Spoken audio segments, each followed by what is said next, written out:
Salut, c'est Trado, content de vous retrouver pour la mise à jour des zones d'accumulation rationnelle pour les cryptos majeurs et les entreprises majeures de l'écosystème. Alors, petite modification au format, j'ai eu beaucoup de remarques me disant qu'il fallait absolument réactualiser la liste parce que bon, normalement j'analyse les 5, 6, 7 plus grosses cryptos là avec le nouveau bull run qui est peut-être en train d'apparaître.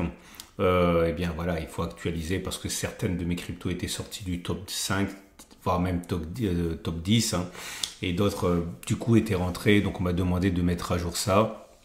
Donc il y a des sorties et des entrées. Je sais que certains vont grincer des dents parce que ils voulaient continuer à avoir, je sais pas moi, par exemple AV.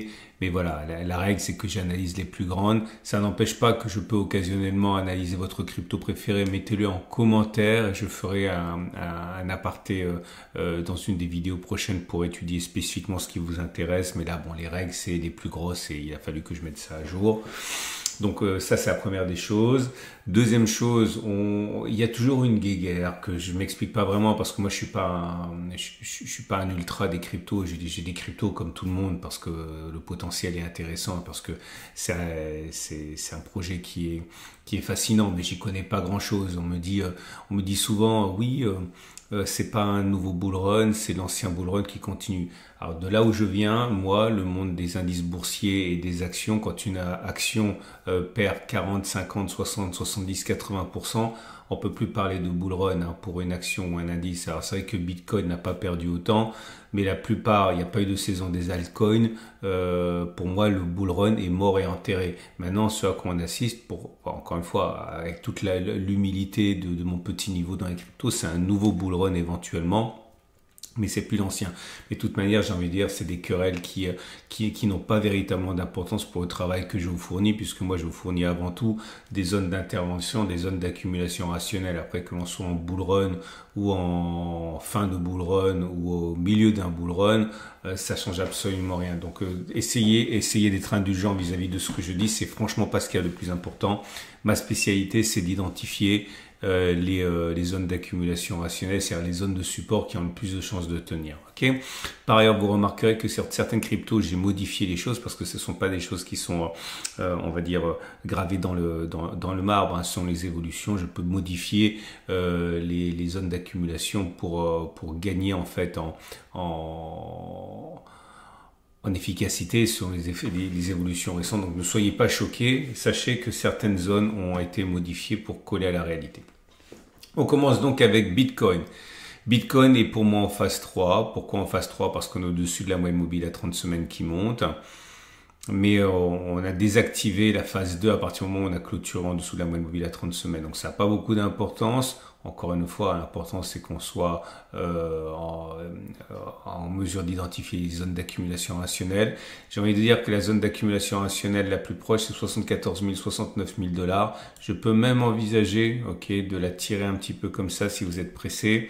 C'est-à-dire qu'un retour sur les 79 000 69 000 serait la prochaine zone d'accumulation rationnelle. L'Ethereum est pour moi en phase 4 toujours parce qu'on est en dessous de la moyenne mobile à 30 semaines qui descend. La zone d'accumulation rationnelle c'est 20-20, 15-0-0, c'est la zone qui est là, elle a été sollicitée 6 semaines de suite, on l'a quittée, si on retourne dedans, on est en zone d'accumulation rationnelle.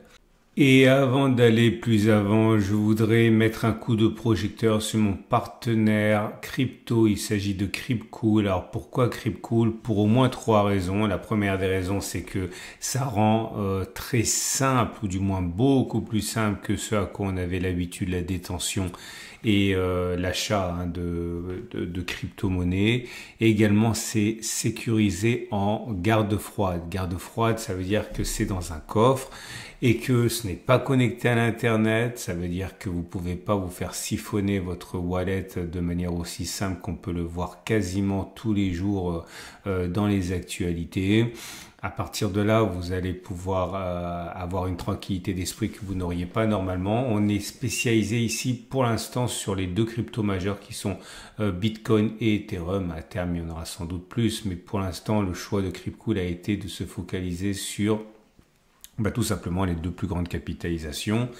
À noter également, et c'est très important, c'est que c'est français. Alors français, ça veut dire que c'est par définition pas à l'étranger. C'est-à-dire que si vous avez un problème, eh bien, vous pouvez aller les voir. Si vous avez des questions, vous pouvez aller les voir. Si vous avez des doutes, vous pouvez aller les voir. Et ça change tout parce que pour avoir des intermédiaires en France, eh bien, ça apporte une sérénité, une sécurité que vous n'avez pas quand c'est bien sûr à l'étranger. Donc voilà. Si vous voulez en savoir davantage, vous pouvez les contacter. Bien sûr, c'est contrôlé et c'est régulé. Vous avez la possibilité également d'ouvrir un compte et de l'alimenter plus tard, juste pour voir à quoi ressemble la plateforme. Vous avez un lien juste en dessous de la vidéo pour découvrir Cryptcool, qui est donc mon sponsor et mon partenaire pour les cryptos. Binance Coin est en phase 3. La zone d'accumulation rationnelle a été sollicitée il y a 7 semaines. On n'est pas retourné depuis. Si on y retourne, ce sera zone d'accumulation rationnelle. C'est 537 394 Ripple. On est en zone d'accumulation rationnelle. On est en phase 3. Alors certains diraient phase 2 parce qu'on n'a pas clôturé en dessous de la moyenne mobile à 30 semaines. Mais là encore, à titre personnel, quand je vois quelque chose qui perd 52%, c'est dans le monde d'où je viens, c'est plus une phase 2. Alors, les ultras diront oui, mais on n'a pas clôturé en dessous de la moyenne mobile à 30 semaines, donc c'est une phase 2.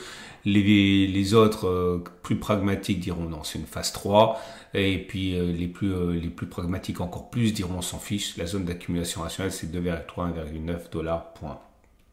Dogecoin est en phase 3, pas en phase 4 parce que malgré le fait qu'on soit sous la moyenne mobile à 30 semaines, celle-ci monte encore, donc c'est une phase 3 pour moi.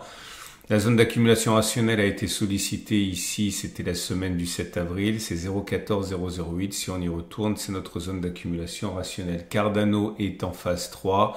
Alors j'ai ajouté une zone d'intervention intermédiaire pour les plus pressés. La vraie zone d'accumulation la plus solide pour moi, c'est 0,41028. Il demeure que la zone des 0,68-0,51 est une zone, on va dire, pas très solide, mais c'est une zone d'accumulation quand même. Et pour ceux qui n'ont pas commencé à accumuler, ça pourrait vous intéresser. Pour Cardano, Solana est en zone d'accumulation rationnelle à 160-110. On est en phase 3. Si on continue à traîner comme ça, je requalifierai en phase 1. Ok, mais encore une fois, pour la 4e fois, c'est pas important. L'important, c'est les zones d'accumulation rationnelle. C'est 160-110 pour moi. Nouveau rentrant, Tronix. Phase 2 ou phase 3, pareil, on n'a pas clôturé en dessous de la moyenne mobile à 30 semaines, donc les ultras diront phase 2. Moi, je dirais que c'est une phase 3 parce que quand on perd 55%, on n'est plus en tendance haussière. Mais on s'en fiche, vous l'aurez compris. Zone d'accumulation rationnelle vraiment intéressante, 0,17, 0,15. Pour les autres, il y a 0,24, 0,20 qui est pas mal quand même. Avalanche qui est en zone d'accumulation rationnelle à 23,317 $. Je pense qu'on est en phase 1 pour Avalanche. Ça se voit au fait que l'on oscille autour d'une moyenne mobile à 30 semaines qui est plate. Zone d'accumulation rationnelle, je répète, 23,317 $. Chainlink. Et en phase 3, la zone d'accumulation rationnelle a été sollicitée à 11,8 $. C'était ici, on est en phase 3, je le répète. On passe aux entreprises. Mara Holding.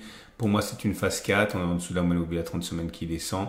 La zone d'accumulation rationnelle, elle a été sollicitée 2 semaines de suite. Il fallait être rapide quand même. C'est 19,7,2 Riot Platforms.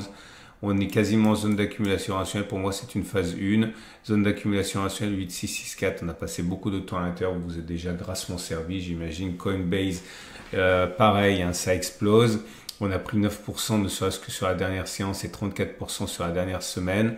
On repasse au-dessus de la moyenne mobile à 30 semaines, mais c'est pas suffisant pour être en phase 2. On est en phase 3. La zone d'accumulation rationnelle a été sollicitée il y a 4 semaines. C'était 183, 147 $. Au cas où on y retournerait. MicroStrategy en pleine forme.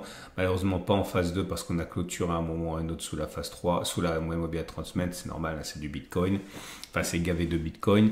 La zone d'accumulation rationnelle, ce serait 144-100. Parfaitement, j'ai envie dans l'idéal, mais je vais rajouter dans l'optique de permettre à tout le monde de charger au cas où vous ne l'avez pas encore fait. Si on va chercher la zone des... c'est compris entre 303 et 232.